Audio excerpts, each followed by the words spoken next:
국제성의 후원주점에 흑산도 홍보갑니다. 진짜? 정말? 맛있겠다! 가야지. 많이 와요!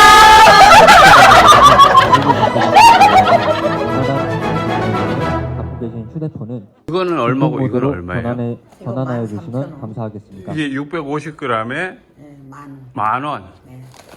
이렇게 큽니다. 이거 오곡을 다 들어가 있기 비싸네요. 때문에 저기- 맛도 좋고 영양가도 높습니다.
지금부터 2023년 화성시 농어회의소 농업비전 포럼을 시작하겠습니다.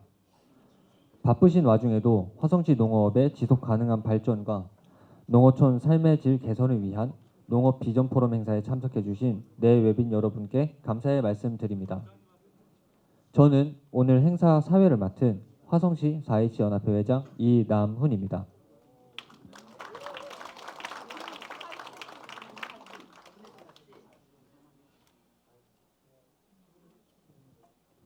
오늘 강연식 포럼은 1부와 2부로 나누어 진행하겠습니다.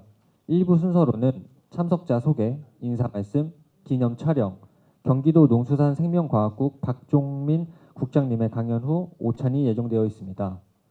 2부 순서는 정책 환경 변화와 화성시의 대응에 대한 길청순 지역농업 네트워크 이사장님 강연, 지속 가능한 축산업 육성에 대한 송준익 연암대학교 교수님의 강연, 기후 위기와 과수 원예의 환경 변화에 대한 문병우 경기농업마이스터대학교 교수님의 강연 순으로 진행하겠습니다. 먼저 오늘 행사에 참석해 주신 내빈 여러분을 소개해 드리겠습니다. 한 분 한 분 소개해 드릴 때마다 힘찬 환영의 박수 부탁드립니다.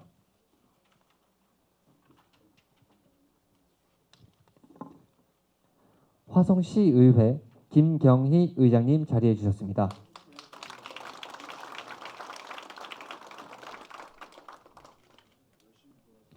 더불어민주당 화성갑 송옥주 국회의원님 참석해 주셨습니다.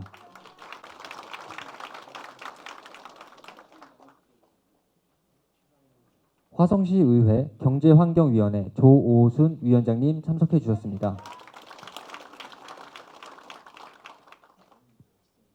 화성시의회 경제환경위원회 위영란 부위원장님 참석해 주셨습니다.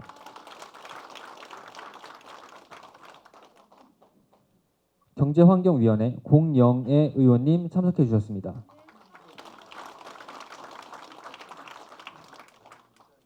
경제환경위원회 김종복 의원님 참석해 주셨습니다. 경제환경위원회 배정수 의원님 참석해 주셨습니다. 경제환경위원회 장철규 의원님 참석해 주셨습니다.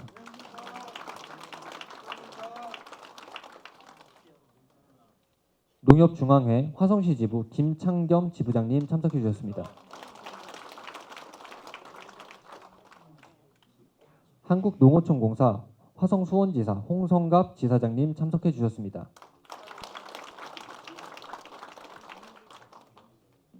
화성푸드통합지원센터 이원철 이사장님을 대신해 급집사업국의 이언우 국장님 대신 참석해 주셨습니다.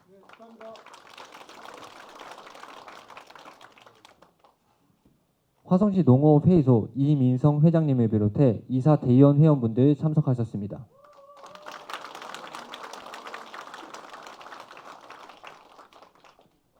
화성시 농민단체연합회 이상환 회장님 참석해 주셨습니다.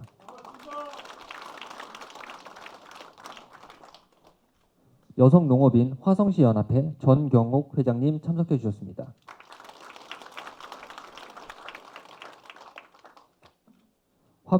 화훼협회 화성시연합회 주덕신 회장님 참석해 주셨습니다.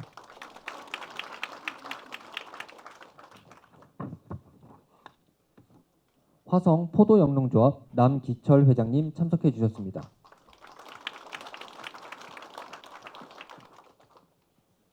바쁘신 일정에도 참석하신 모든 관계자분들께 다시 한번 감사드리며 일일이 소개해드리지 못함을 양해해 주시기 바랍니다. 다음은 참석 네 분께 인사 말씀 듣겠습니다. 오늘 농업비전 포럼 행사를 주관해 주신 농어회의소 이민성 회장님 인사 말씀이 있겠습니다.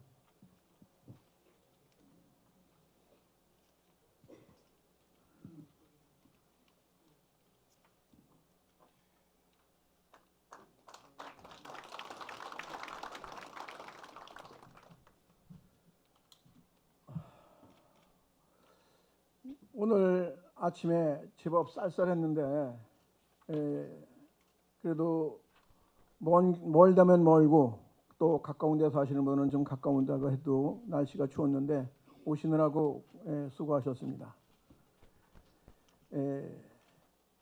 저희 농업회의소는 여기 계신 우리 송옥주 국회의원님, 김경희 시의회 의장님, 조순 우리 경제산업위원장님, 또 시의원님들 비롯하여 또 여기 김창겸 시지부장님 많이 도와주셔서 저희가 길지 않은 역사에 이제 한 2년 채 안 됐습니다만은 많은 발전을 하지 않았나 이렇게 생각을 합니다.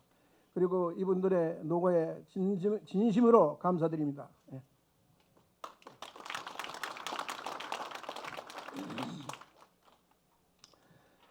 저희 농업회의소는 여러분들이 잘 아시다시피 대의기구입니다.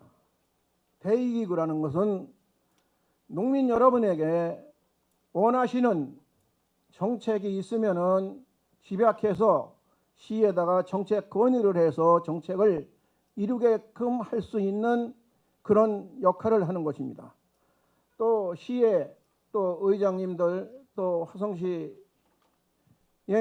농민들이 원하는 것이 이런 것이니까는 이것을 좀 해주십시오 하는 정책으로다가 해서 많은 일을 할 수 있게끔 여러분이 농업회의소를 도와주셔야 됩니다. 농업회의소에 참석하시고 회비 내시는 것은 남을 위해서 하는 것이 아니라 자기 자신이 자기를 위해서 한다는 마음을 갖고 계셔야 됩니다. 물론 농업이 현실로 봐서는 참담합니다.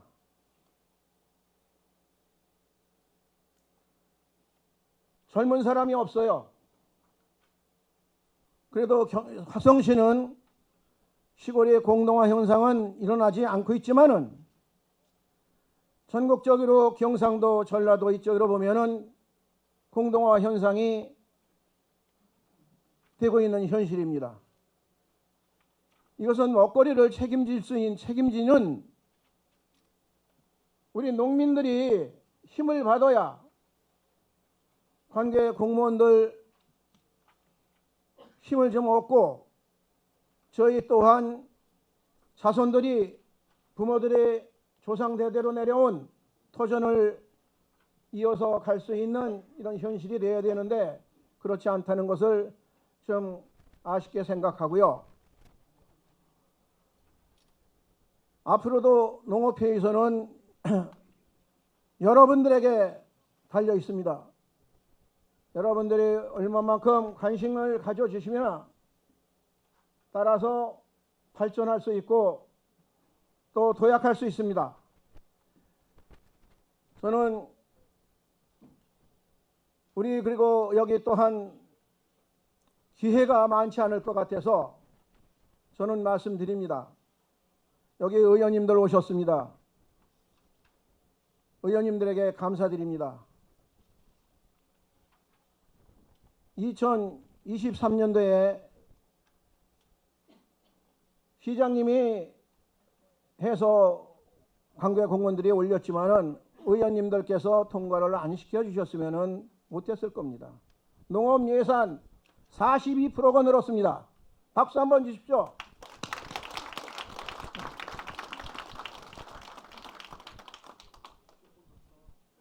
돈으로 따지면은 417억 7천만 원인가 돼요. 근래들에서는 대단한 숫자입니다. 그리고 올해 좀 경제가 좋지 않다고는 하지만 농업 예산은 될 수 있으면은 깎아주시지 않는다 이렇게 늘 말씀을 하셨어요. 이 또한 고마운 박수 부탁드리겠습니다.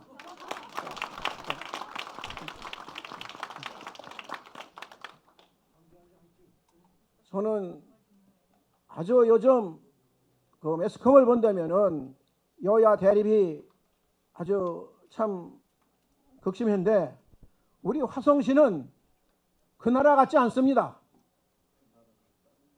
여야를 협동해서 잘 의원님들께서 도와주시고 저희 농민을 보듬어 주시는 이런 마음에서 많이 우리가 힘을 얻고 또 열심히 일하겠습니다.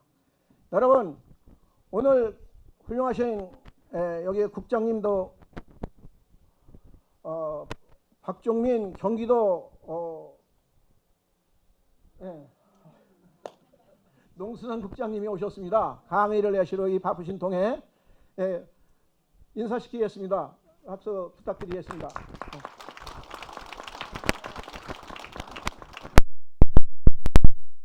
경기도 농정이 어떻게 돌아가고 화성시 농정이 어떻게 돌아가는지 여러분은 아셔야 할 겁니다. 그래서 저희는 농업회의소 소식지도 만들어서 여러분에게 배포를 할 것이고 또한 농업 예산안 집을 작년에는 기술센터가 빠졌습니다만은 올해는 기술센터까지 각 과의 농업 예산을 전체 실어서 여러분들에게 전달할 것입니다. 이거 보시고 화성시 농업 예산이 어떻게 돌아가며 또 어떠한 사업을 할 수 있으며 그것을 보시고 사업을 먼저 하셔서 가정의 보탬이 되시길 바랍니다. 않고 또 그리고 인사 마치겠습니다. 감사합니다.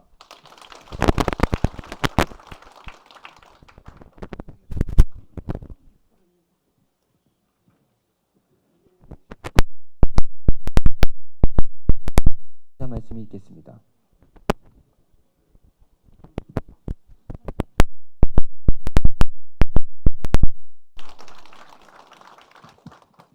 안녕하세요. 화성시 의회 의장 김경희입니다. 많이 농업에 종사하시는 분들을 또 한자리에 보게 되고 또 이후에 이루어지는 우리 농업과 축산에 대한 그런 저희 농업인들이 한 단계 더 시간인 것 같습니다. 그래서 저희도 매우 기쁘게 우리 께서 말씀하신 대로 위에 이제 4개의 상임위 중에 농업에 대한 예산 그 경제환경 위원장 조우순 위원장님을 비롯해서 유영남 1년 동안 진짜 올해 농업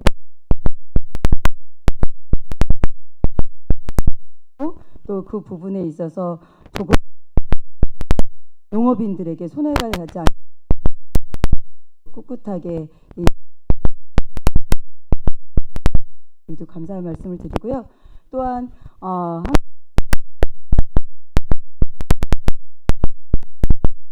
도 감사드립니다. 오늘 이 자리를 통해서 우리가 어떻게 보면 화성에가 있는 도시, 농촌, 어촌이 화성이 가지고 있는 대한민국의 축소판이라고 할 정도로 우리가 모든 자체적으로 생산할 수 있는 자구력을 가진 도시가 바로 화성이 아닌가 싶습니다. 근데 그 중심에 바로 먹거리를 책임지고 계시는 우리 여러분들이 계시기 때문에 저희가 안전하게 그렇게 살 수 있는 것 같습니다. 어느 시보다도 자체적으로 그 먹거리라든지 이런 것들을 생산하고 그 지역에서 살아갈 수 있는 지역이 요즘에는 자체적으로 이렇게 생산력이 높은 도시로 되는 것 같아요. 왜냐하면 그게 자구력으로 되지 않으면 다른 데서 다 사오거나 아니면은 유입해서 오거나 해야 되는데 화성시는 유일하게 이 모든 것들이 좀 잘 되고 있어서 아까 회장님 말씀하신 대로 조금 더 이어서 농업의 대를 이어서 청년들이 그다음에 청년 농업인들이 자리 잡아서 할 수 있는 그런 안전한 그런 농업을 좀 만들어야 되지 않나 생각을 하고 있습니다. 근데 오늘 이렇게 주제 하나 이렇게 경기도에서 오신 국장님이 주제하신 제목을 보니까 농업인이 만드는 농업정책 이렇게 되어 있더라고요. 첫 번째 주제가. 그래서 그 주제가 또 이렇게 딱 와닿았습니다. 누구보다도 현장에 계신 분들 그리고 종사하시는 분들의 목소리를 담아서 정책에 담는다면 그야말로 가장 좋은 농업정책이 나오지 않을까 그 생각을 갖고 있습니다. 그래서 화성시의회에서도 여러분들의 그런 먹거리와 그다음에 농업에 하는 일에 적극적으로 함께하도록 하겠습니다. 감사합니다.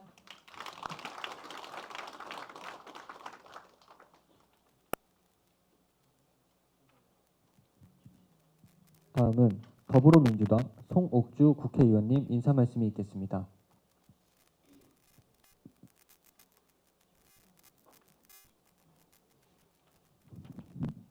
네, 안녕하세요. 지역구 국회의원 송옥주입니다. 인사드리겠습니다. 우리 이민성 회장님 농업비례 비전 포럼 준비하시냐고 고생 많으셨죠? 예, 우리 농업회의소 1차 이게 1기 회의인가 포럼인가 봐요. 그죠? 예, 아주 소중한 이런 포럼을 준비해 주셨습니다. 우리 이민성 회장님과 또 여기 있는 임원분들 그리고 회원 모든 분들께 감사 말씀을 드리겠습니다. 농업 그러면 늘 감사한 마음이에요. 제가 향남에서 방금 전에 김장 봉사를 하고 왔는데 사실은 저희에게 안전하고 또 유익한 먹거리를 주셔서 진심으로 감사 말씀을 드리겠습니다.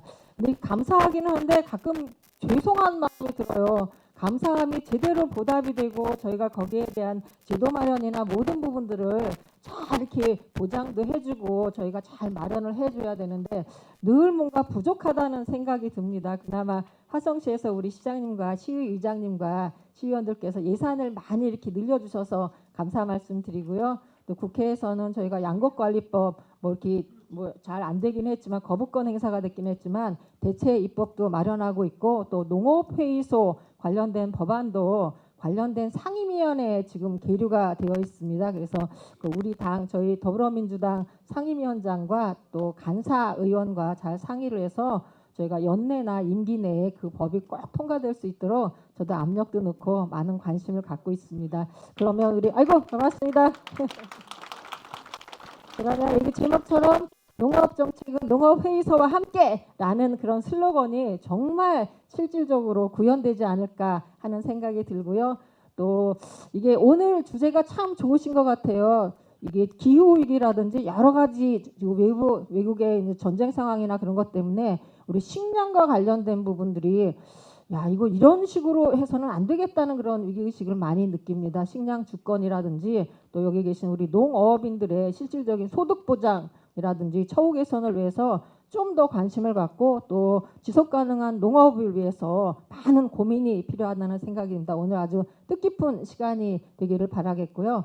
한 가지 올라온 김에 말씀을 드리면 수원 전투비행장 이전과 관련된 부분들을 해당되는 국회의원이 김진표 의장이 그 부분들을 대표 발의를 어제 했습니다. 많은 분들이 도대체 어떻게 되는 거야? 지금까지는 별 문제 없다가 라고 하는데 걱정하실 필요 없습니다. 이 부분들이 저희 임기가 얼마 남지 않은 상황이 있고요. 그 법안이 수원 군공항과 국제공항을 통합해서 만든 법안이어서 그 올라오는 부분들이 국방위원회나 국토위에서 심의를 할 겁니다. 그래서 심의를 하면 법안 소위에 올라가고 거기서 의결이 돼야지 전차회의와 법사위와 본회의라는 프로세스를 거쳐서 하는데 실제적으로 보면 이게 화성과 수원의 이해관계가 딱 맞은 거라서 실제적으로는 보면 이해충돌 관계가 있어서 이 법안이 법안 소위라든지 상임위원회에서 논의할 일이 없습니다. 특별히 그게 이제 군공항과 관련된 거는 국방위원회 관련된 부분인데 제가 국방위원회와 법안 소위에서 활동을 하고 있어서 그게 법안으로 올라오거나 처리될 상황이 아니다라고 말씀을 드려서 김진표 국회의장께서 올리기는 했지만 그게 연내에 처리되거나 임기 내에 처리되지 않을 거다. 자동 폐기될 거다라고 이렇게 자신을 하고요. 또 저 혼자 힘으로 되는 게 아니니까 여기 계신 우리 회원님들과 모든 주민들께서 한 마음으로 아 그래 그럼 막아야지 라고 힘을 보태면 확실하게 막을 수 있습니다. 오늘 또 이것까지 말씀을 드리고 오늘 행사 잘 치르시고 늘 감사한 마음으로 또 죄송한 마음으로 우리 농업인과 함께 하겠습니다. 고맙습니다.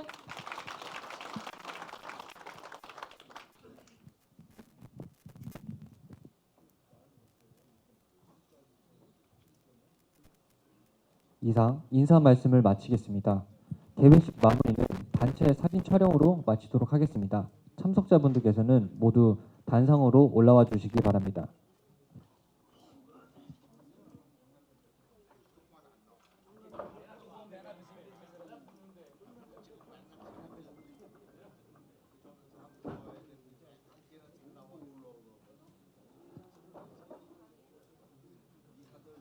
사진 촬영을 위해서 참석하신 분들께서는 모두 단상으로 오셔서 함께 사진 촬영해 주시면 감사하겠습니다.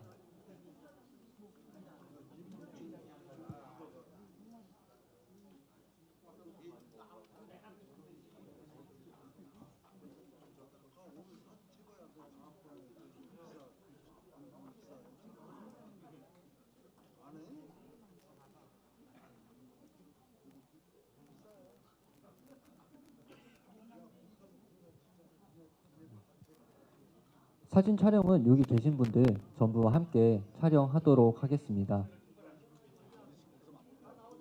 다들 단상 앞으로 나와주시면 감사하겠습니다.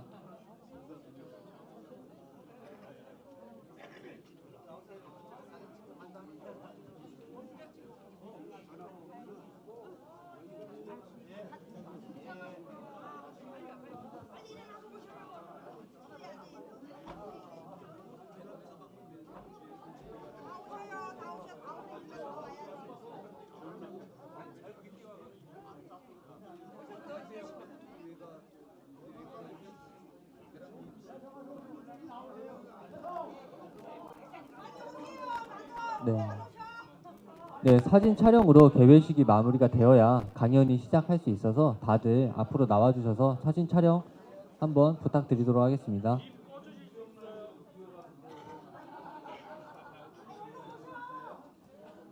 다들 앞으로 나와주시면 감사하겠습니다.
곧 강연을 시작하도록 하겠습니다. 참석하신 분들께서는 자리에 착석해 주시기 바랍니다.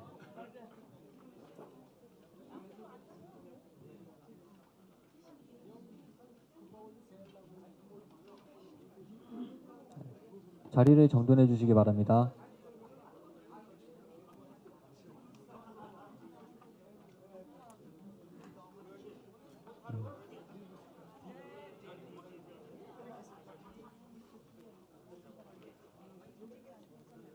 화성여성의 바로 후원주점에 흑산도 강연실 홍보가 온다고? 농업 진짜? 프로그램을 정말?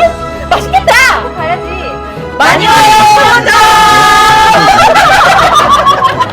는 박종민 국장님입니다. 뜨거운 박수 부탁드립니다.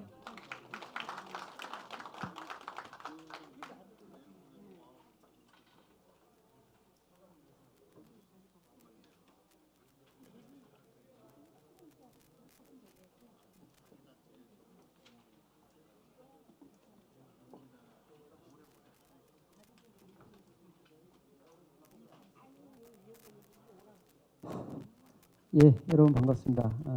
방금 소개받은 경기도 농수산생명과학국장 박종민입니다. 안녕하세요.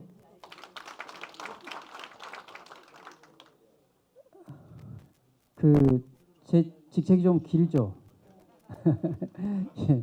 예, 그만큼 더 열심히 우리 농어민을 위해서 일을 해보려고 제가 이번 우리 이제 김동연 지사님 민선 8기라고 하는데요. 들어와서 국 이름을 바꿨습니다. 근데 저는 그냥 농수산국장이라고 합니다. 아까 우리 의장님께서 경기 화성이 우리 경기도의 대표, 또 나아가서 우리나라의 대표라고 이렇게 말씀하시던데 저도 그렇게 동감합니다. 화성은 경기도는 우리나라 농업에 우리 농업이 모든 것이 모여 있는 곳이 사실 경기도거든요. 경기도는 저는 항상 우리나라 농업의 박물관이다 이렇게 얘기를 하는데. 우리 경기도의 모든 농업을 모아놓은 곳은 바로 또 화성이 아닌가 이렇게 생각을 합니다. 아까 우리 이민성 회장님께서 우리 경기도 농정 이런 부분 배워야 된다고 말씀하셨는데 사실은 제가 오늘 온 이유는 경기도 농정을 우리 화성에 알려드리려고 온 게 아니라 우리 화성에 어떤 농정이 있는지 배우러 왔습니다. 그러니까 여러분께서 많이 가르쳐 주시길 바라겠고요. 저는 농업회의소는 사실은 예전부터 이제 얘기는 들었지만 직접 회의소 분들을 또 이러한 자리에 온 것은 처음입니다. 저는 굉장히 영광스럽고요. 농업회의소는 또 어떠한 단체보다 그 위상이 확실하고 또 회원들이 확실하다는 걸 들었기 때문에 굉장히 부담되기도 합니다. 또 특히 우리 앉아 계시는 우리 회원들 몇몇 분들을 보시니까 굉장히 결의에 차 있는 것 같은 그래서 굉장히 걱정이 됩니다. 아까 우리 여성 농업 회장님께서는 바로 와서 저하고 이렇게 시간을 잡아서 별도의 또 얘기를 하자고 하시는데 굉장히 좋습니다. 그런 것들이 좀 필요한 시기가 아닌가 이런 생각을 하고요. 오늘 요즘 아시겠지만 요즘 행정사무감사 예산에서 굉장히 바쁩니다. 정신이 없고요. 그래서 제가 오늘 이렇게 오는 데 대해서 사실 농업회의소에 대해서 깊이 또 알아보지는 못하고 왔습니다. 그런 부분이 있는데 오늘은 제가 듣기로는 농업회의소가 우리 이제 화성이 농업, 농어촌, 식품산업 발전 계획을 세우는 거고 그 발전 계획을 세우는 데 있어서 아마 우리 경기도에는 농업회의소가 유일하게 화성에만 있는 거죠. 언제 만들어졌죠?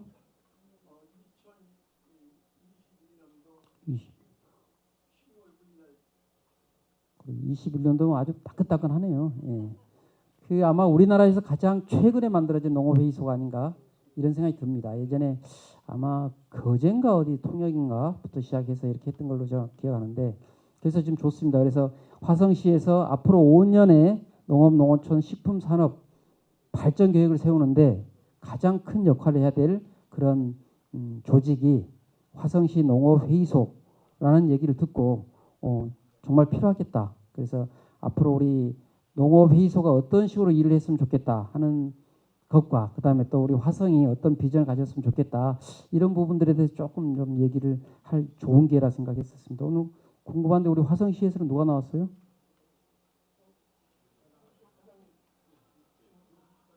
예. 그러셨구나. 예. 제가 이렇게 농정 파트 전문 공무원인데도 불구하고 하도 여기저기 돌아다녔더니 우리 요즘 화성은 좀 소원했습니다. 이제 앞으로 열심히 할게요. 제가 저기 7월 1일부로 여기 국장으로 왔습니다. 그 오기 전에는 연천 부군수로 했고요. 그래서 우리 농촌 현장도 조금 좀 들여다보고 농업 부분에 대해서도 좀 여러 가지 생각을 좀 많이 해봤고, 이런 것들 바탕으로 해서 오늘 1시간 정도 가지고 얘기를 좀 나눴으면 좋겠습니다. 좀 사실 걱정이 됩니다.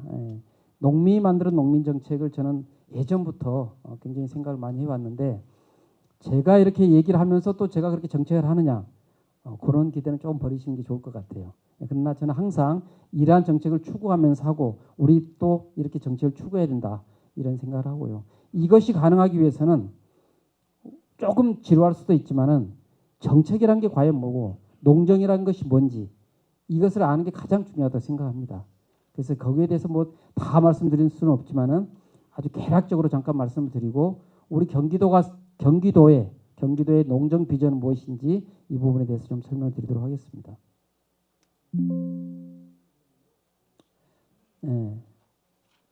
이걸 한번 생각해 보시죠. 우리가 이제 농업회의소가 농정의 파트너로서 역할을 하게 되는데, 그리고 제가 지금 말씀드린 게 농민이 주도하는, 농민이 만드는 농정이라는 것을 이제 말씀드리고 싶은데, 과연 그럼 지금까지 우리가 돌아봤을 때 이 정책과 화성시에서 하는 정책과 화성시 농어민, 제가 지금 말씀드릴 때 농어민, 농업, 농어촌입니다. 그래서 다 같이 한다는 것을 참고로 해주시고요. 이 어떤 관계에 있었을까, 이런 생각. 이거 혹시 괜찮아요? 이거 좀 치워주세요. 이거 안 보이시잖아요. 누가 이거 좀 치워버리세요. 그래서 이 보시면은 사실 우리가 적어도 7, 80년대까지는 농정이라는 것이 우리 농어민들은 농정에서 주는 대로 받아먹는 그러한 관계가 아니었나 생각합니다. 정부에서 주는 대로 받아먹는 그런 농어민이었죠. 그렇지 않나요? 예. 뭐 마을 포장기를 한다면 시멘트 주면 시멘트 받아서 하고, 심지어는 농기계 반값 지원도 그렇죠. 그래서 그때는 우리 농촌에서 꼭 필요한, 물론 필요했겠죠. 뭐가 필요한지, 무엇을 위해서 하는지 이런 생각들이 없었어요. 그냥 정부에서 주도하면은 주는 대로 받아먹는 그 정도였을 겁니다. 물론 그때는 그 시기에 그게 맞았겠죠. 이것은 농어민이 정책에 있어서 그냥 단순한 수혜자일 뿐입니다. 수혜자. 주면 받아먹는. 그게 아마 80년대 초반까지는 그랬을 것 같습니다. 그 다음에는 어떻습니까? 아마 이제 문민정부가 들어오면서부터 농정이라는 게 시작됐죠. 우리 무슨 49조 원, 119, 119조 원 이런 정책들이 만들어지면서 그때 당시에 농정이라는 걸 생각할 때 과연 그럼 농민들이 원하는 게 뭘까? 우리 농촌에서 필요한 게 뭘까? 농업을 위해서 꼭 해야 될 게 뭘까? 이런 걸 생각하게 되고 정책을 만들었던 거죠. 이런 게 이제 개방농정 이런데, 우리가 일반적으로 사회에서도 그렇지 않습니까? 우리가 회사에서도 소비자 중심의 어떤 사업을 하자는 게, 물건을 만들 때도 소비자들이 정말 원하는 것. 처음에는 공급하는 물건이 없으니까 그냥 우리가 만들면 다 팔렸잖아요.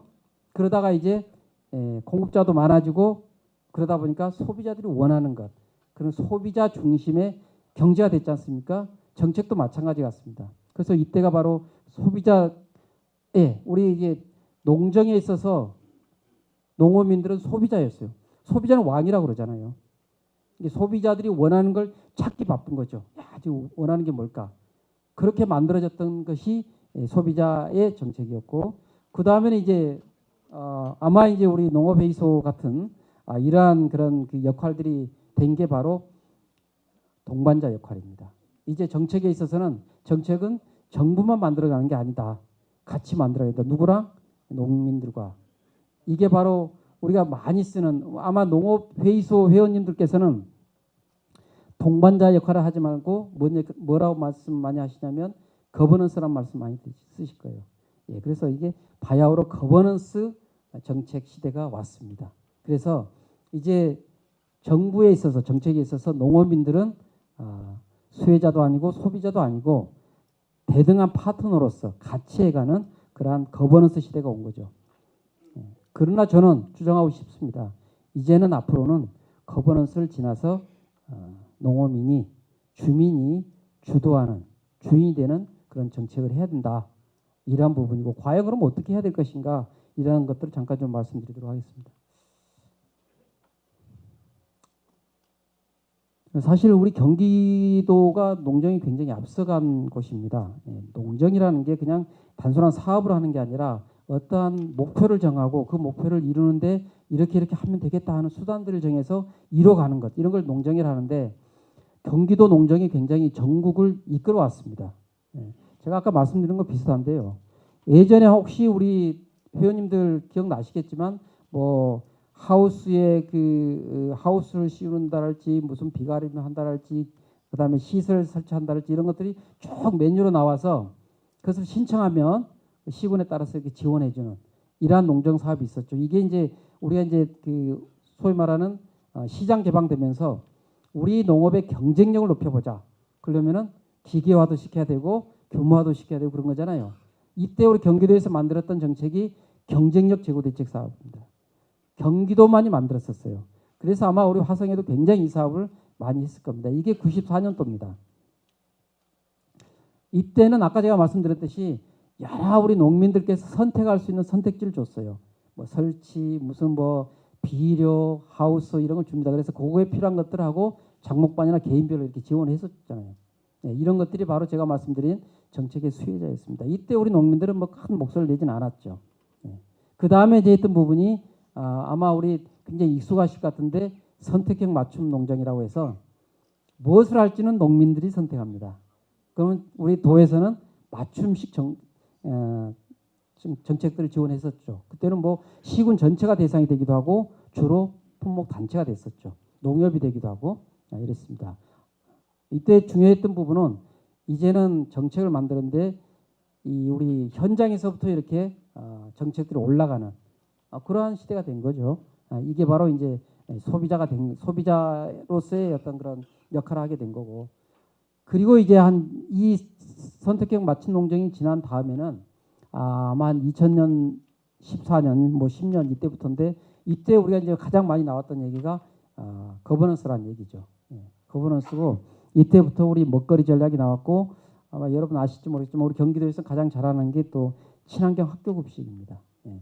친환경 학교급식은 정책을 우리 도와 시군이 만들었지만 실제로 운영하는 것은 농민단체들이 합니다. 연합회도 만들고 추라회도 만들고, 그리고 그 나온 물량들을 농민단체에서 다 결정을 합니다. 같이. 누구는 얼마큼 내고 무엇으로 값은 얼마라고. 이런 게 바로 동반자고 거버넌스가 되는 거죠. 이런 시대가 왔죠. 이제 앞으로는 이런 걸 지나서 농민이 주도하는 그런 시대가 와야 된다, 이렇게 말씀드리고, 왜 그러면 이렇게 농민이 주도하는 농정 시대가 필요하고 해야 되는가? 제가 이렇게 이제 현장을 다니면서 또는 뭐 우리 단체 회장님들을 만나보면 항상 빠지지 않는 얘기는 그겁니다. 우리 농업, 농촌, 농민을 위해서 좀 많이 좀 도와주세요. 이런 말씀들 많이 하시거든요. 좋습니다. 근데 저는 좀 아쉽습니다. 이제 그런 시대는 아닌 것 같아요.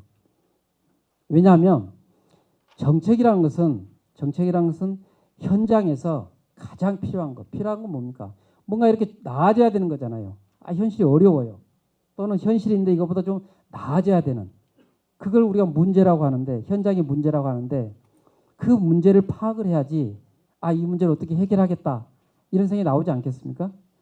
현장의 문제가 뭔데 거기서부터 정책이 시작하는 겁니다. 근데 예전에는 다 똑같아요, 현장이요. 그러다 보니까 어디서 발견하면 다 똑같이 하면 돼요. 근데 지금은 어떻습니까?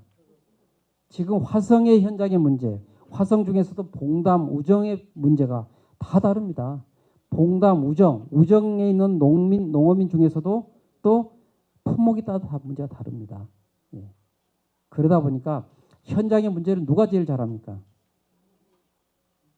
누가 제일 잘 알아요? 현장의 문제를? 그렇습니다. 예. 이 농민농정이라는 것을, 그러니까 농민이 만드는 농정이라는 것은 저희 같은 농민 공무원들이 책임을 회피해서 그런 얘기는 아닙니다. 정말 더 필요한 농정을 하고 있자 하는 거죠. 그런데 현장의 문제를 정확히 알아야지 농정을 만드는데 현장의 문제는 공무원들은 알기 어렵다 이제. 뭐 우리 여기 화성 우리 농업기술센터 누가 와 있는지 모르겠는데 기술센터에 대해서 우리 현장에서 하는 말씀 중에 많은 것들이 미안합니다만은 우리 농민보다 모른다 기술을 그런 얘기 하잖아요. 그거는 우리 기술센터 그 연구사 지도사들의 잘못이 아니에요. 그렇게 분화가 돼 버렸습니다. 그걸 받아들여야 됩니다. 받아들여야 됩니다. 네, 그러면은 우리 시청이나 우리 도에서는 현장에서 바라는 것을 어떻게 도와줄 것인가 이렇게 나가자는 게 농민농정이죠. 네, 보시면은 당연히 이제는 농민 정책을 가장 잘하는 뭐가 필요한지 잘하는 게 농민이고 농민이 주인이 돼야 된다는 것. 또 중요한 건 이런 겁니다. 계획껏해서 농정을 만들어 놓으니까 이게 탁상행정이다 이런 얘기를 하잖아요. 물론 일부 사람들이 농정 정책이라는 것은 모든 사람을 만족시킬 수는 없습니다. 어떤 거는 정책은 규제를 해야 되잖아요.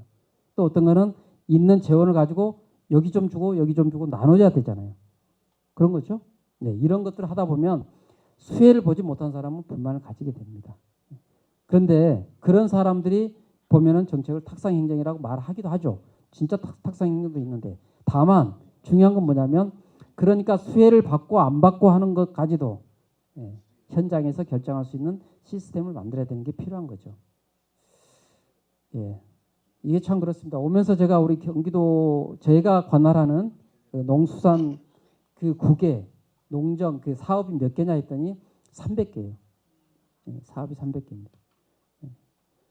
놀랍지 않습니까? 300개 사업을 하고 있습니다. 근데 이게 아까 제가 말씀드린 94년부터 지금까지 쭉 만들어 놓은 사업들이에요. 집에도 보십시오. 1년간 청소 안 하면은 대책 없지 않습니까? 94년부터 만들어 온 정책들이 다 남아 있는 겁니다. 이게 왜 그렇습니까? 물론 다 필요는 해요. 다 필요는 합니다. 그런데 뭐가 더 필요하냐? 꼭 선택을 하려면 꼭 뭐가 있어야 되냐? 이게 필요하잖아요. 그런데 우리 공무원들은요. 한번 만들어진 농정을 사업을 없앨 수가 없어요. 왜 그렇습니까? 그건 제가 알죠. 왜 그런지. 욕 얻어먹지 않으려고 그래요. 욕 얻어먹지 않으려고 그래요. 좋은 게 좋은 거 아닙니까? 근데 이게 뭐가 문제가 됩니까? 정말 필요한 정책을 못한다는 게 문제가 됩니다. 그래서 저는 그 농민농정은 바로 그런 이 유연한 정책이 해야 되는데 그것은 공무원들은 결정 못한다. 그건 저희가 능력이 없어서 의욕이 없어서가 아니에요. 못할 그런 환경이 돼 있는 거죠. 그런 이런 것들입니다.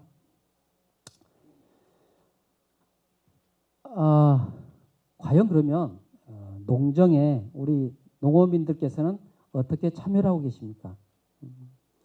1월 달이 되면 새 영농 설계 교육 쫙 하죠. 하시죠? 그때는 교육일 거고 아마 그때는 시장님이 이제 면 단위별로 쭉 돌아다니시죠. 주민과의 대화 이렇게 하지 않습니까? 또 농협에서는 또 조합원들과의 대화, 조합장님이 돌아다니시고 그래서 쭉 다닙니다. 그래서 건의사항을 받죠. 시장님이 1월 달에 쭉 가서 면별로 다니면서 건의사항 받지 않습니까?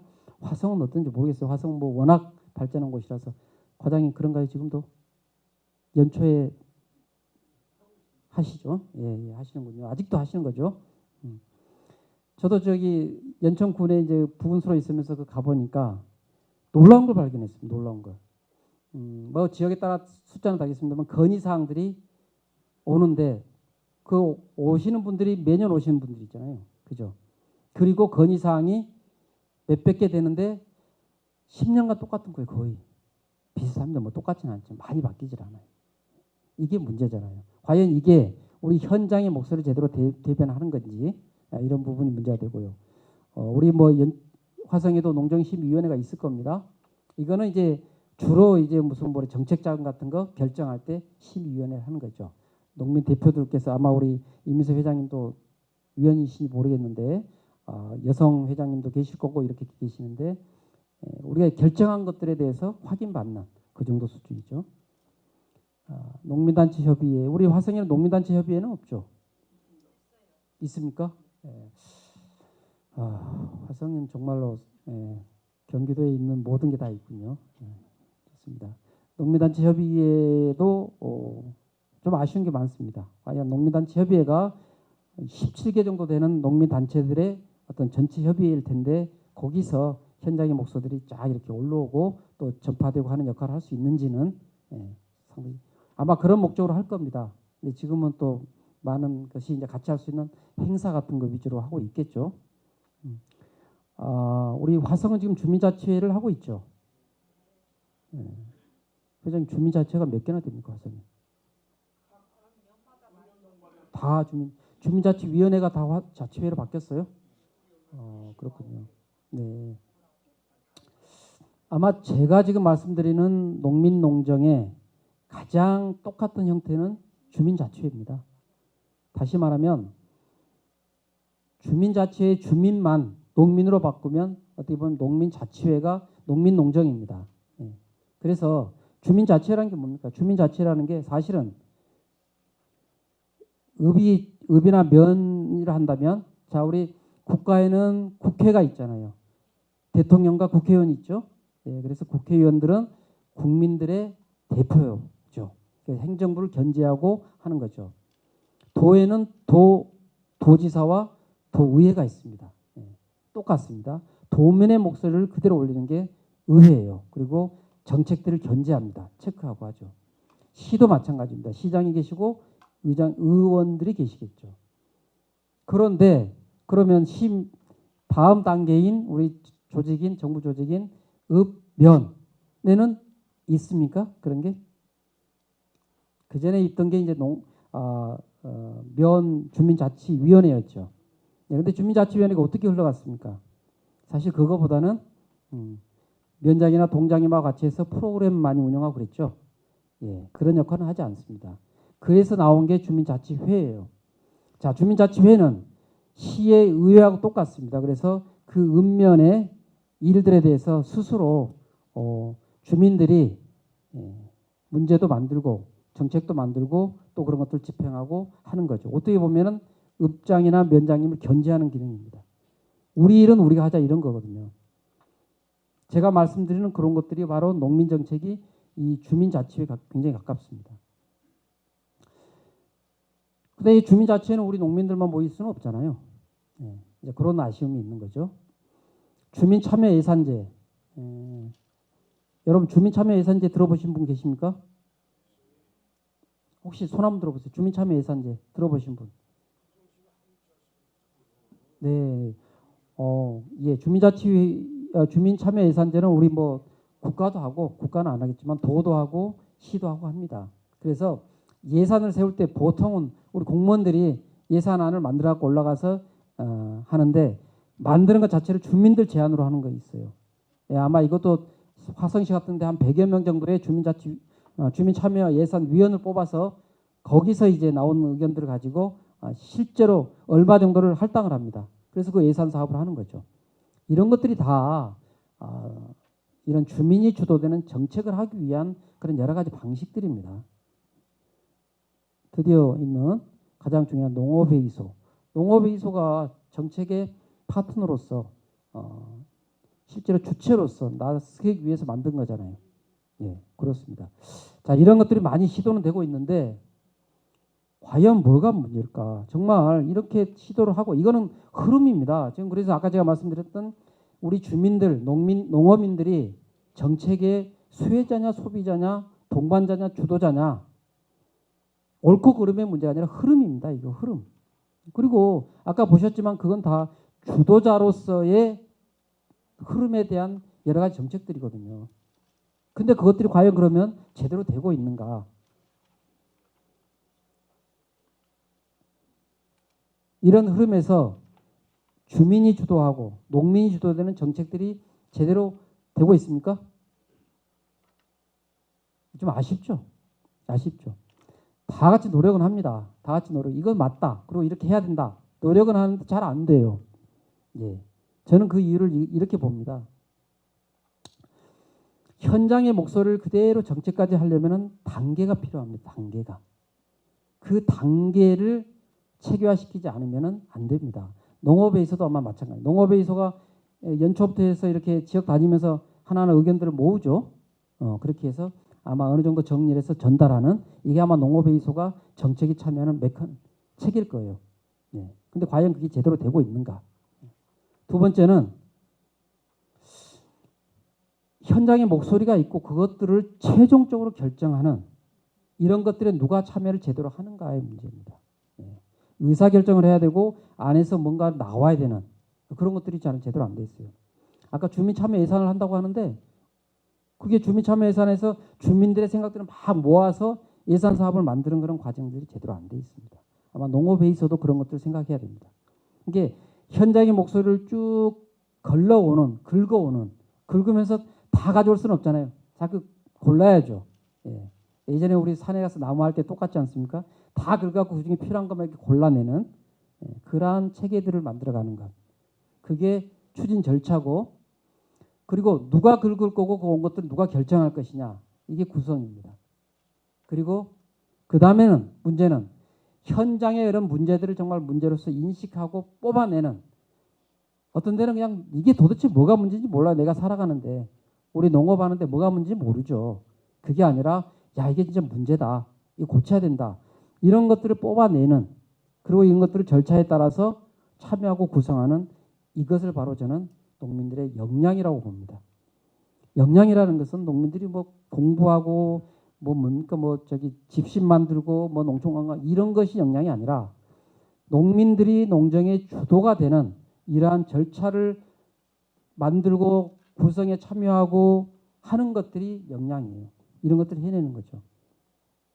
이런 것들이 제대로 안 되면 시대가 진짜 농민이 주도하는 주민이 주도하는 정책을 해야 된다라고 시대가 요구하고 다 노력해도 만족스러운 정책이 나오지 않는 거죠.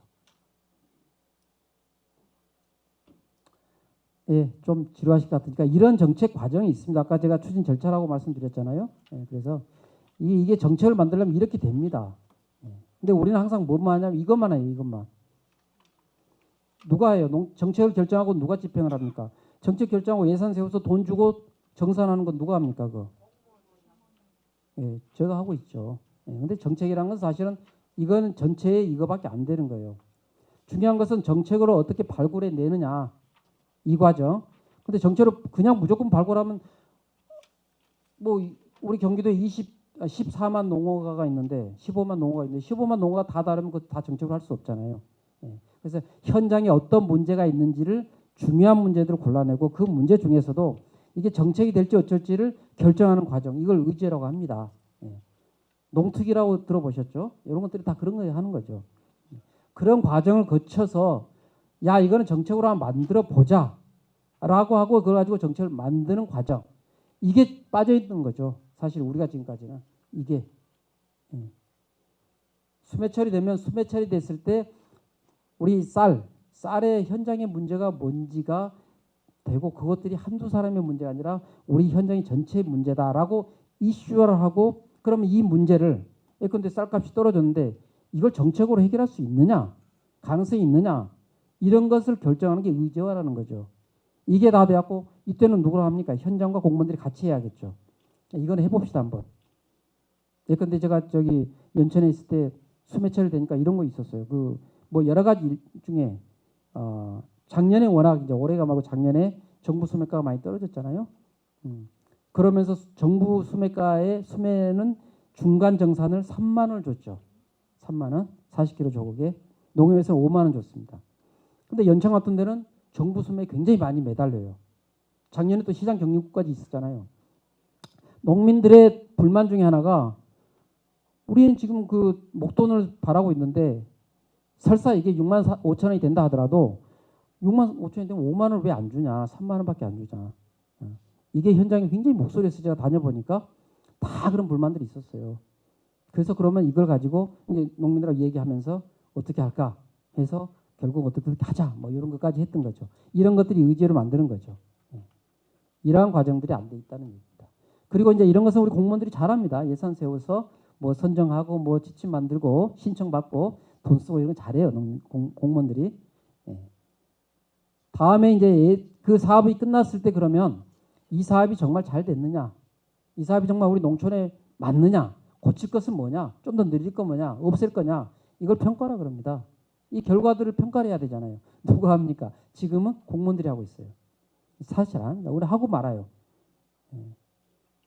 그래서 이런 것들이 정책에 참여하는 겁니다. 정책에 주도되는 거죠. 농민들이 보셔야 돼요. 그렇다고 해서 28만 농민들이 다 볼 수는 없잖아요. 그래서 아까 구성 참여가 중요한 거죠. 그 다음에는 그걸 가지고 아까 제가 300개 되는 그 농업정책 사업이 너무 많다고 그랬잖아요. 저희가 예산 1조입니다. 경기도 농업 쪽 예산이 300억. 더 할 일은 되게 많아요. 그럼에도 불구하고 결정을 못하고 있잖아요. 그러면은 농민들랑 같이 해서 자, 이 사업은 필요는 한데 좀 다음에 하자. 아니면 이거 먼저 하자. 이렇게 해서 이 사업은 좀 줄이고 없애고 또는 이거는 늘리고 새로 만드는 것. 이런 것들이 환류라는 겁니다. 이런 과정들을 해야 되는 거죠. 이게 바로 농업회의소가 할 일이라고 저는 생각해요.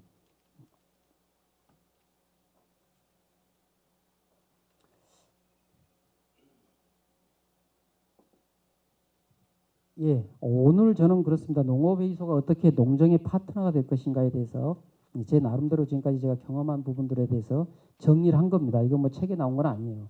그래서 이런 부분들을 참고를 해주시고 뭐 경기도에 지금 다행히 농업회의소가 활성에 있습니다만은 농업회의소가 있는 건 좋을 거고 또 있고 없고를 떠나서 저는 앞으로 기회가 된다면 이런 방식의 농정을 계속해서 노력을 할 겁니다. 거기에 대해서는 제일 중요한 게 우리 농민들이 아까 역량을 강화하는 거잖아요. 그쪽에도 신경을 쓸 거고요. 지금부터는 그럼 과연 우리 화성 또 우리 경기도의 농업은 어떻게 나가야 되는가에 대해서 잠깐 좀 말씀을 드리고 최대한 빨리 하고 그리고 아마 저한테 질문들이 좀 있을 수 있을 것 같습니다. 그래서 질문 받는데 받고 또 같이 의견하는데 시간을 좀 할애하도록 하겠습니다.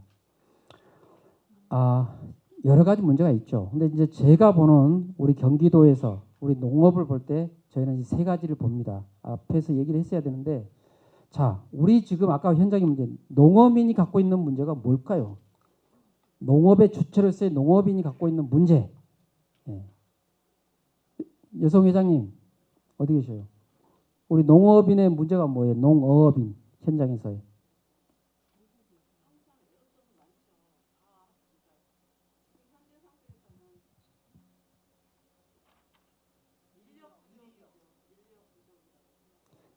저도 그렇게 봅니다. 그래서 농어민의 가장 큰 문제가 뭐냐? 우리가 꼭 해결해야 될 문제가 뭐냐? 크게. 그것은 바로 일할 사람이 없다는 거죠. 일할 사람이 없다는 것 같아요. 자, 화성은 좀 다를 수 있습니다. 근데 우리 경기도 전체로 보면 농어촌의 65세 이상이 몇 퍼센트나 될 것 같습니까? 80%? 우리 회원님 동네는 그럴 수 있어요. 맞아요. 맞아요. 아마 전통 우리 화성 마을이면 그럴 거예요. 80% 됩니다. 어쨌든 우리 경기도 전체로 보면 정말 50%가 65세. 다시 말하면 사회에서 말하는 어르신이 반이라는 얘기예요. 요까지는 봐줍니다. 왜? 65세 우리 농촌에서 청년이잖아요. 그죠? 그 70 어떻습니까? 70.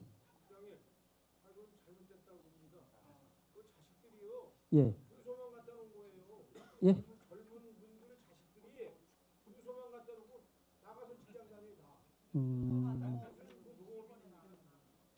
그런 것도 있죠. 자, 그래서 어쨌든 그렇고 그다음에 이제 근데 아마 우리 주변에 보시면 가장 많은 활동을 왕성히 하신 분들이 70대잖아요. 농촌에서 지금 그렇습니다. 근데 70대가 지금 30%가 넘었어요. 그러면 단순히 봐서 아마 70대 되신 분들은 85세까지는 일하시죠. 80까지 10년만 보면 우리 농촌에 30% 없어진다는 얘기입니다. 지금도 비었잖아요. 그래서 아까 우리 배성 회장이 말씀하신 대로 농어민을 봤을 때 가장 문제는 일할 사람이 없다는 거예요. 일할 사람이. 요거 어떻게 해결해야 되잖아요. 제일 먼저 해야 돼요. 일할 사람은 두 가지예요. 농사를 경영하는 분이 있고 하나는 또 농촌에서 인력이죠. 특히 코로나부터 해갖고 우리 경기도의 우리나라 가장 큰 문제는 인력입니다. 땅이 문제가 아니라 사람이 없어서 농사 30% 줄어들잖아요. 저도 많이 봤습니다. 예, 이게 가장 큰 문제예요. 농업은 어떻습니까? 산업으로서 농사는 어떻습니까? 예, 농사는 다들 이렇게 할 거예요. 힘만 들고 돈이 안 들고. 우리 서로 짜고 한 것 같은데요. 예. 힘만 들고 돈이 안 되는 게 농사다. 이렇게 얘기하잖아요. 이것도 고쳐야 됩니다. 해결해야 됩니다. 왜?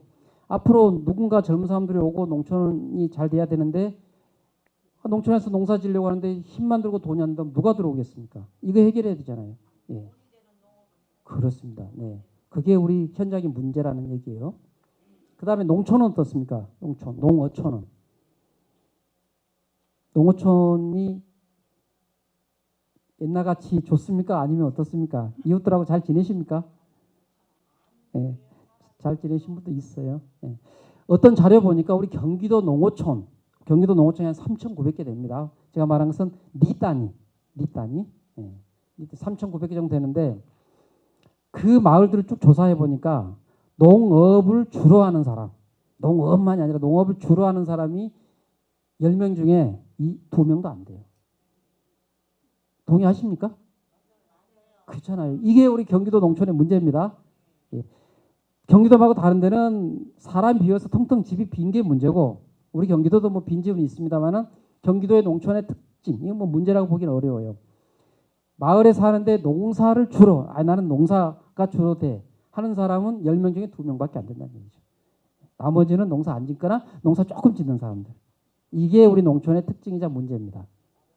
전통은 사라지고 있어요. 농촌이 생산하는 공간이다? 안 합니다. 이런 것들이 문제라는 얘기죠.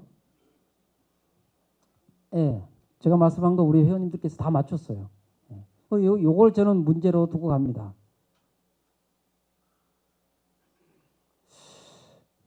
그러면 농어민, 아까 우리가 얘기했는데 농어민 다음에 그럼 누가 농업을 영위해야 됩니까? 앞으로 우리가 누가 농사를 지어야 됩니까? 앞으로 농사 지을 분, 물론 지금 70대 되신 분들이 우리 농업을 이끌어가고 계십니다. 그런데 몇 년 내에 꼭 해야 될 분들을 찾아야 되잖아요. 그분들을 육성해야 되잖아요. 모셔야 되잖아요. 그죠? 예. 저는 그렇게 봅니다. 그래서 가장 중요한 게 이제 우리 청년들이 들어와야겠죠. 농촌으로. 그리고 또 귀농도 많이, 특히 베이비 부모가 워낙 많으니까 지금 한 60부터 63세 되신 분들, 지금 막 퇴직하신 분들, 이분들도 농촌에 들어오게 만들어야 됩니다. 800만이 넘다고 그러잖아요. 800만에 10%면 80만인데 우리 경기도 농민 가족 다 해봤자 지금 28만 명인데 충분하잖아요. 예. 저는 여성 농업인들의 역할이 좀 달라진다고 생각합니다. 지금 뭐 우리가 28만 농민 하면은 14만 남자 14만은 여성이잖아요. 농업 경영주는 대부분이 다 남자입니다. 농사는 똑같이 짓잖아요. 그래서 그런 부분인데 화성은 제가 구석구석까지 둘러보지 못했습니다. 근데 연천에 가서 여성분들이 참 새로운 농업을 잘 하시는구나. 근데 남편분이 크게 농사 지면 거기서 예를 들어서 축산을 한다 그러면 거기 나오는 우유를 가지고 치즈를 만들어서 치즈를 팔거나 거기서 머물지 않고 치즈 카페를 하잖아요. 남편이 큰 사과밭을 하면 나는 옆에서 사과를 가공하고 거기서 끝나는 게 아니라 카페를 만들어요. 사과 카페를. 그래서 남편은 3,000평에 7천만 원 버는데 나는 카페 하나 하고 2억을 벌어요. 진짜. 이런 게 많습니다. 이게 바로 우리 새로운 농업이라고 봅니다. 이건 여성들이 잘해요. 그래서 가공, 유통, 서비스 이런 것들을 새로 해야 됩니다. 여성들이. 굉장히 중요하다 보거든요. 친환경은 중요하죠. 어렵습니다. 이분들이 그런데 얼마나 힘듭니까? 청년들이 지금 다시 왔다가 돌아가는 비율이 10%가 됩니다. 농촌에 왔다가 그냥 돌아가는 사람이 10명 중에 1명 그냥 돌아가요. 다시. 어렵잖아요. 귀농하신 분들을 아마 주변에 한번 보세요. 어떤 자료 보니까 귀농해서 내가 한 3,700만 원 정도 가구 소득이 있었는데 귀농해서 다시 보려면 5년 이상 있어야지 간신히 번다고 합니다. 예, 뭐 포도도 그렇잖아요. 심어놓고 3년은 있어야 나오지 않습니까? 그동안 어떡합니까 그럼? 그럼에도 불구하고 있어야 되죠 우리 농촌에. 예, 이런 것들. 친환경도 보면 친환경 하신 분 여기 계세요?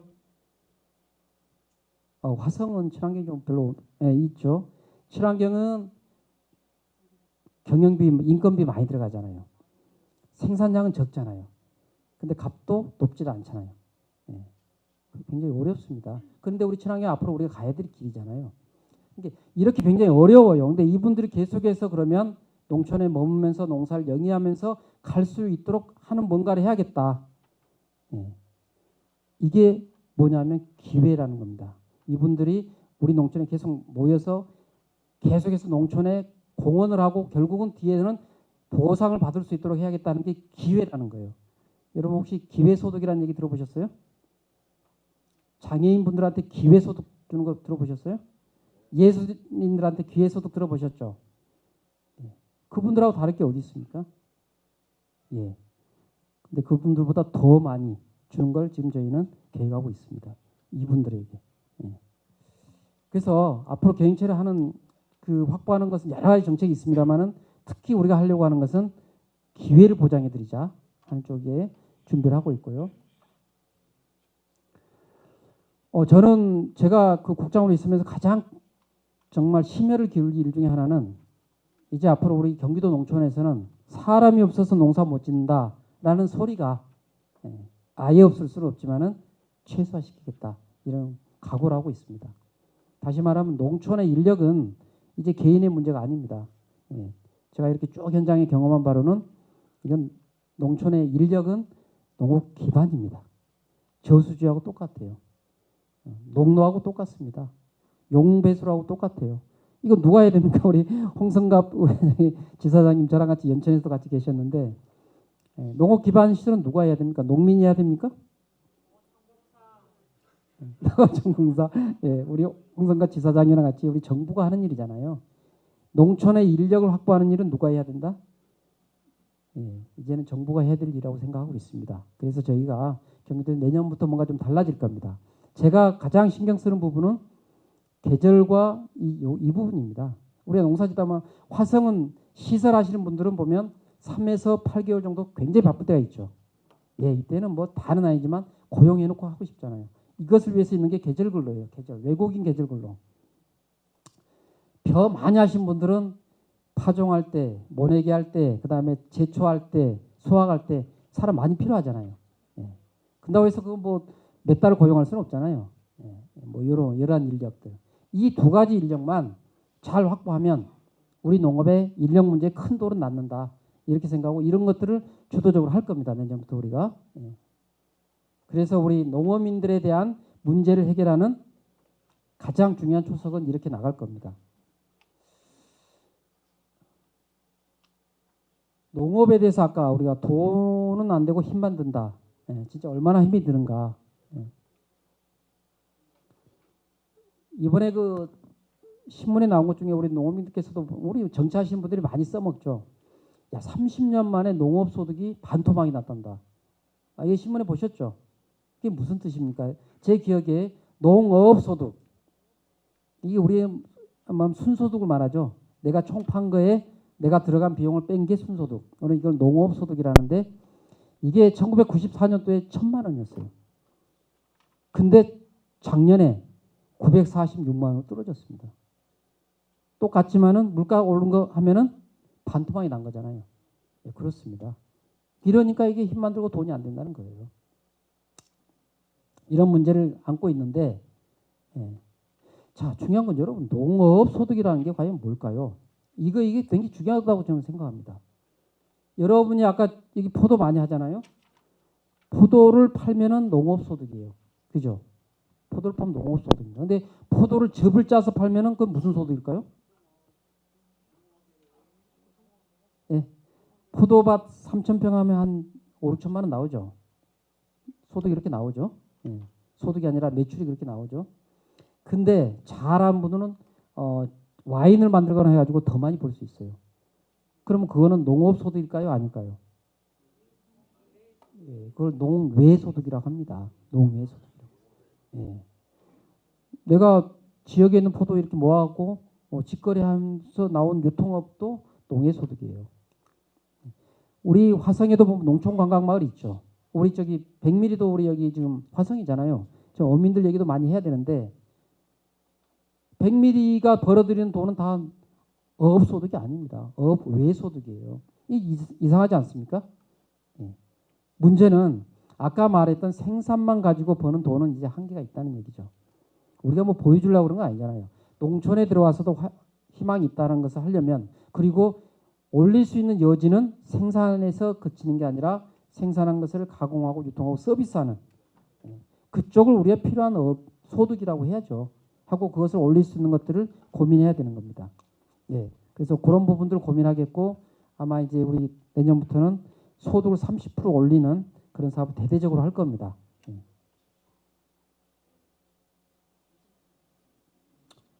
농어촌 아까 우리가 문제가 농어촌에 농사 짓는 사람보다는 농사 안 짓는 사람 또는 농사를 부업을 하는 사람이 더 많다 이렇게 얘기했는데, 과연 이게 문제일까요? 안 좋은 걸까요? 아니면은 오히려 이거 잘 활용하면 오히려 발전의 큰 원동력이 될 수 있을까요? 이거는 포천에 있는 그 관인면에 있는 장독대 마을이라는 곳입니다. 혹시 아시는 분 계세요? 예. 이거 뭐 하는 겁니까, 이거? 꽃감이죠. 포천에 감이 될까요, 안 될까요? 감나무가 있을까요, 없을까요? 예, 있지만 안 열려요. 예. 감은 물론 요즘 뭐 이제 수원에도 됩니다만은, 감이 하나도 생산 안 되는데 온 동네가 모여서 꽃감을 만들고 있잖아요. 이게 어떻게 가능할까, 이게? 예? 이 꽃감을 만드는데 꽃감 이름이 시집온 꽃감이에요.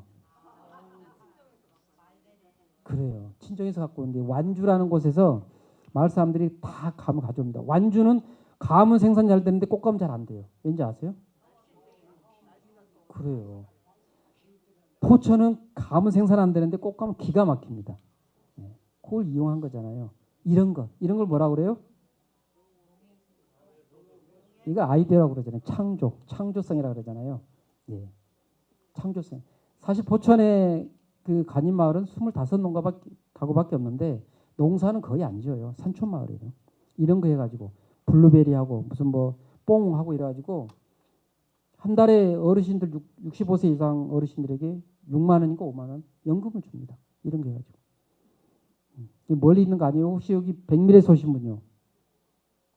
어민.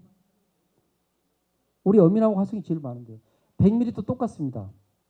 백미리 어촌계가 우리나라에서 유일하게 뭐가 있냐면 경영이양 직불이라는 게 있어요. 백미리 어촌계에서 65세부터 나 이제 어촌계 그만할래. 나 대신 다른 젊은 사람 넣어줘 하고 딱 나오잖아요. 그럼 백미리 어촌계원 나오시면 한 달에 얼마 드리는 거 알아요? 국가에서? 한 달에 120만 원씩 그냥 드립니다. 언제까지? 85세까지. 예, 그런 걸 경영이양 직불이라고 그래요. 예. 백미리가 어떻게 가능합니까? 왜?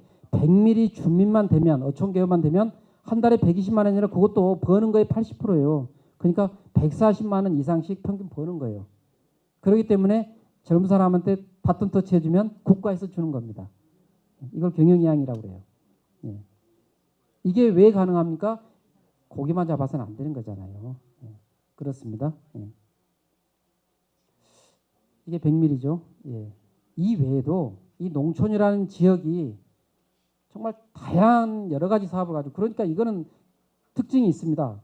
농촌은 생산만 하는 곳이다라는 생각을 떠나야 돼요. 근데 우리 농촌에 가진 게 뭐가 있습니까? 생산물 있죠. 좋은 경치 있죠. 공기 있죠. 또 좋은 인심 있잖아요. 거기에 하나 더 필요한 게 뭐냐면 이런 아이디어들이에요. 전문가들이에요. 돈이에요. 이게 외부에서 와야 됩니다. 그러니까 보통 보면 잘 되는 마을에 보면 외부에서 누군가 들어와서 마을을 바꿔놓은 게 많아요. 그렇습니다. 그래서 앞으로 우리 경기도 농촌은 이런 백미리와 장독대 마을 같이 창조성을 가지고 부가가치를 만들어내는 그런 창조 마을을 만들어 보겠다. 적어도 300개를 그런 정책을 만들 겁니다. 예, 여기까지만 하고 제가 아까 약속드린 제 12시까지죠 시간이? 배고프시죠? 예, 10분 동안 그러면 제가 지금까지 말씀드린 부분에 대해서 또는 뭐 우리 경기도 농정에 대해서 예, 질문 있으시면 제가 좀 받고 같이 고민해 보도록 그렇게 하겠습니다. 혹시 마이크 하나 더 있나요?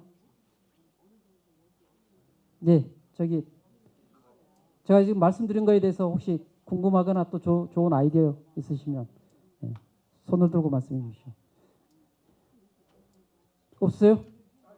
회장님 좀 있다가 또 그렇죠. 그러면 자 그럼 회장님보다 혹시 의원님이세요? 아 그러세요. 예. 말씀하시죠.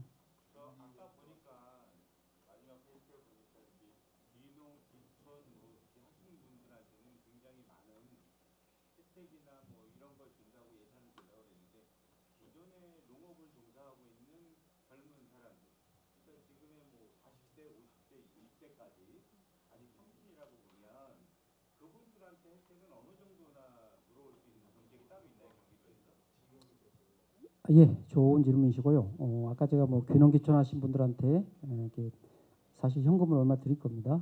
근데 그거는 귀농귀촌뿐만 아니라 청년들에겐 똑같이 할 겁니다. 그러니까 이제 아까 제가 기회를 드린다고 그랬잖아요. 기회를 드리는 건 뭐냐면 굉장히 지금 어려워요. 중요한 일을 하는데 우리 농촌이 꼭 살아가는데 꼭 해야 될 일들 하는데 어렵습니다. 그것을 시장에서 보상을 못 받고 있다고 보는 거죠. 그래서 그게 어느 정도 될 때까지는 보상을 해주자. 이게 기회소득이라는 겁니다. 누구한테 줄 거냐? 아까 우리 장애인, 예술인 이런 분들한테 한 달에 5만 원씩 주잖아요. 그거와 똑같이 우리는 아까 귀농귀촌 하신 분, 청년들, 그다음에 친환경 하시는 분들, 어민도 마찬가지입니다. 분들에게 한 달에 15만 원씩 주는 계획을 지금 세우고 있어요. 그런데 자 이제 그거는 거의 대비됐는데 그러니까 청년은 그러면 몇 살까지가 청년일 것 같아요? 예? 65세? 지금 사실은 우리 이제 청년 후계 농업인 하면 40세까지죠. 예, 40세까지인데 저희는 그래요. 우리 회원님의 의견을 받아서 50세까지 하는 걸로 그렇게 오늘 화성 왔으니까 늘리고 가겠습니다. 그래서 50세까지 아주 통과한 거 아닙니다. 근데 적어도 이제 저희가 그렇게 계획을 하고 있어요. 지사님까지 이렇게 얘기를 했고 그래서 계획을 하고 있어서 청년들은 50세까지는 농사지는 청년은 월 15만 원씩. 그러면 청년 영농 정착 준비금 이런 거 아시죠? 청년 우리 지역에 오면은 처음에 한 달에 110만 원, 그 다음에는 100만 원, 그 다음에 90만 원 주잖아요. 거기다가 친환경을 하게 되면 친환경 직불, 농사지면 농농업 직불 이런 거 다 주잖아요. 거기다가 또 이렇게 우리 도에서 특별히 또 기회를 준다 하면 경기도에 들어올 그런 청년들은 많을 것이다. 기왕에 들어온 사람도 마찬가지입니다. 줍니다. 새로 들어온 사람만 주는 게 아니고요. 예, 그렇게 하시고 중요한 것은 청년들이 들어왔을 때 청년들이 다시 나가는 가장 큰 이유가 뭐라고 생각하십니까? 소득이 안 되고 생활이 안 되는데 그래서 소득을 이렇게 돈으로 주겠다는 얘기거든요. 경기도 연천에 청산면이라는 곳이 있는데 거기에는 한 달에 15만 원씩 주고 이걸 농촌 기본소득이라고 합니다. 우리나라에서 유일하게 한 곳 하는데 그 2년 해보니까 사람이 훅 늘어요. 15만 원이 작은 돈이 아닙니다. 그렇게 해서 청년들이 들어오게 할 겁니다. 근데 다만 중요한 것은 우리 회장님이 돈이 안 되고 힘들다고 그랬지만 청년들이 나가는 가장 큰 이유 중에 하나는 적응을 못해서 그래요. 예. 동네 어르신들하고 적응이 안 된다는 거예요. 근데 어르신들도 또 할 얘기 있잖아요. 서로 다르잖아요. 그래서 이런 것들을 우리가 서로 잘 좀 화합해 나가서 들어온 아이들은 절대 내보내지 않는다. 절대. 마을이 책임지고 이런 것들이 필요한 것 같아요. 예. 자, 우리 회장님 질문하시죠.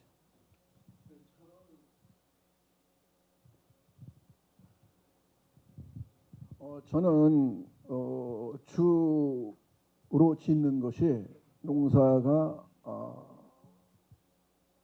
쌀, 벼농소, 수도작하고요. 포도를 하고 있어요. 근데 경기도에서 이제 그 어느 도의원님께서 저기 돼가지고 20% 할인 행사 보조를 농수산물 한다고 하시잖아요. 근데 이제 그 다른 거는 다 좋은데 변은 좀 늦게 시작을 해야 되겠다. 이런 거를 작년하고 올해하고 느꼈는데 국장님을 뵀으니까 이렇게 직접 좀 말씀드릴 기회가 있어서 아주 고맙고요. 왜냐하면은 벽값이 수매 가격이 결정되지 않았는데 죄송합니다. 제가 무슨 뜻인지 알겠고 예. 회장님은 생산한 쌀을 어디다가 내세요? 저희는 RPC 뭐 도전 공장에다 냅니다. 농협에는 얼마나 내세요? 농협에서 수매 많합니다. 우리 회장님 어디죠? 어디죠? 서신입니다. 서신요. 예. 자, 이 문제는 제가 잘 알고 있습니다. 그 작년에도 그렇고 올해도 그렇고 워낙 물가가 비싸잖아요. 그죠? 그리고 경기가 너무 침체돼 있지 않습니까? 그래서 우리 지사님께서는 이럴 때일수록 돈을 풀어야 된다. 이런 걸 확장 정책으로 합니다. 그 중에 우리 농업 쪽에 이랬습니다. 농산물 판매가 정말 필요한 시기인데 너무 비싸서 못 사면 가서 사과 한번 사보세요. 사과 못 삽니다. 지금 자 쌀도 마찬가지입니다. 자 그런 경우 그 다음에 또 도시 주부들이 무거우니까 자꾸 시장 잘 안 보잖아요. 이것을 해결하려고 어떻게 하냐면 경기도 농축수산물에 대해서 사면 20% 할인해주는 그런 사업을 합니다. 그 예산이 250억이에요. 뭐냐면 마트나 이런 데 가서 경기도 농산물을 사면 여러 가지 농산물에 대해서 10만 원까지는 2만 원 할인해 주는 거예요. 그러니까 그럼 마트에서는 10만 원 다 받습니다. 8만 원은 소비자한테 받고 2만 원은 도와 시군에서 같이 받는 거죠. 그죠? 예. 시군은 안 하는 거죠. 이렇게 됩니다. 자, 근데 문제가 뭐냐? 문제가 뭐냐면 우리 회장님 같은 분들이 문제예요. 자, 어떤 문제가 있느냐? 회장님은 주로 RPC에다 내잖아요. 근데 우리가 이 할인을 해주는 것은 뭐냐면 뭔가 증거가 남아야 되는 거예요. 증거가. 경기도 농산물을 얼마나 팔았다. 그러면 100억을 팔았다면 뭐 80억까지 지원해 주겠죠. 근데 RPC에서 수매하신 분들은 그거 안 합니다. 할 수가 없어요. RPC는 알아서도 다 팔잖아요. 그죠? 그래서 그런 분들이 우리 경기도 전체를 보면 쌀 38만 톤 중에 30%는 그렇게 팔아요. 우리 회장님. 특히 우리 화성은 RPC가 워낙 큽니다. 그리고 우리가 생산한 거의 10%는 집에서 아름아름 팔아요. 가장 아름아름 파는 게 여주 쌀이에요. 워낙 좋으니까 농사만 지어놓으면 다 아는 사람들이 가져가 버려요. 이게 왜가 문제가 되느냐. 제가 말씀드린 이 250억 사업은 쌀뿐만 아니라 전체 농축수산물입니다. 수산물까지인데 그중에 쌀이 거의 60%예요. 워낙 쌀이 중요하지 않습니까? 그 60%의 중요한 부분에 어떤 문제가 있느냐. 아까 같은 두 가지 문제가 있는 거예요. 두 분들의 문제가 있는 거예요. 하나는 집에서 바로 파는 사람들인데 예를 들어 여주 쌀은 8만 원입니다. 이 수매가가. 근데 이게 시중에서 한다면은 뭐 우리가 여주 쌀은 80kg 얼마나 가겠어요? 한 26, 7만 원 가지 않겠습니까? 그죠? 네. 그래서 딱 파는데 그 시기에 우리가 요즘 시기에 시중가니까 똑같은 여주 쌀을 20% 싸게 팔아요. 그거 어떻게 되겠어요? 불만을 받겠죠.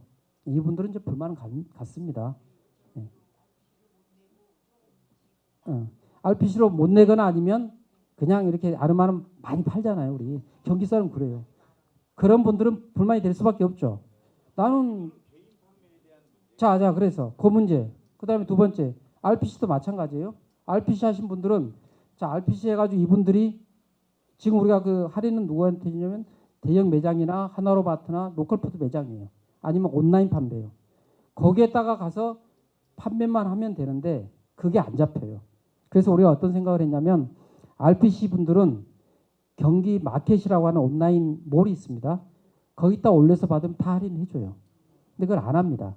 그래서 그런 부분에 있어서는 불만이 생길 수밖에 없고 그런데 또 안 하는 이유가 다 있어요.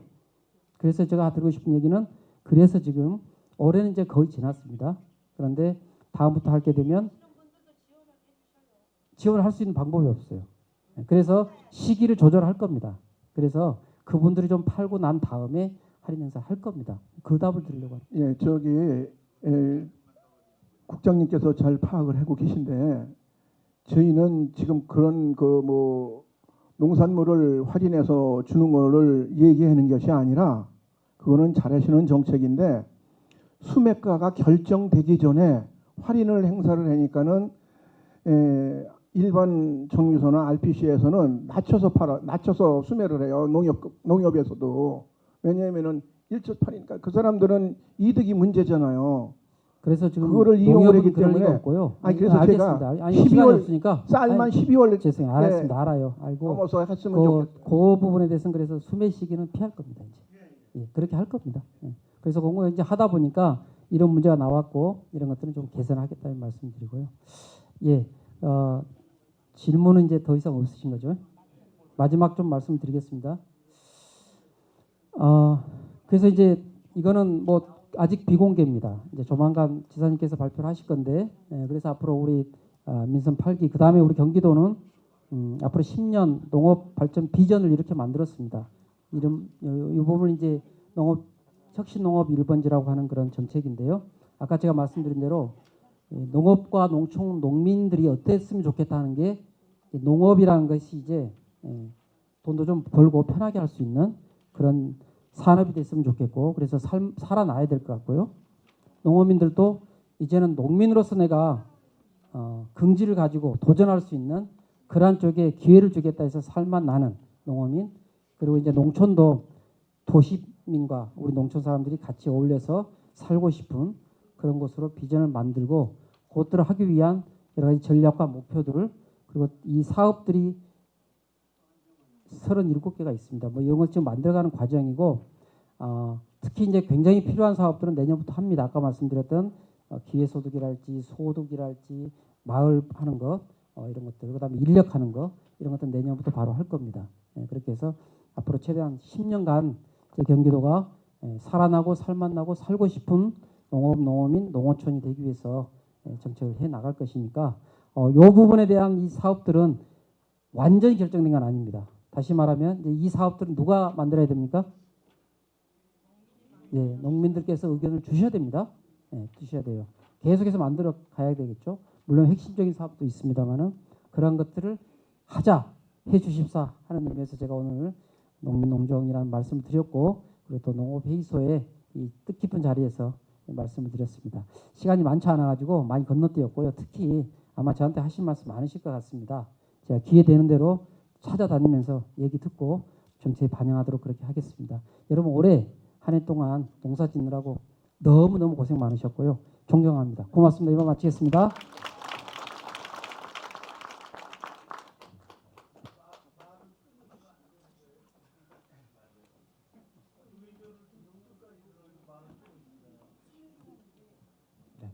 훌륭한 강연을 해주신 박종민 국장님께 깊은 감사의 박수 부탁드립니다. 추가로 정명근 화성시장님을 대신하여 민생경제사업국 박태경 국장님 참석해 주셨습니다.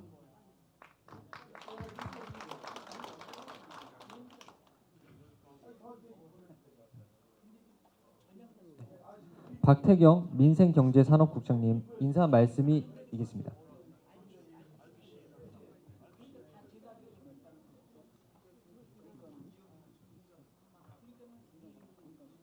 그러면 식사 안내가 있겠습니다. 1시까지 점심 식사를 하시고 이 자리에서 이어서 2부 강연을 진행하도록 하겠습니다. 출입문 나가셔서 왼쪽에 보이는 더 키친으로 이동해서 식사를 하시면 되겠습니다.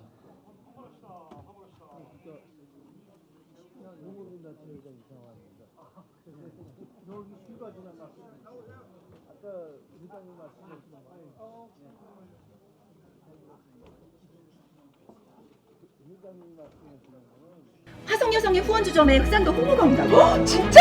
정말? 맛있겠다! 꼭 가야지. 많이 와요!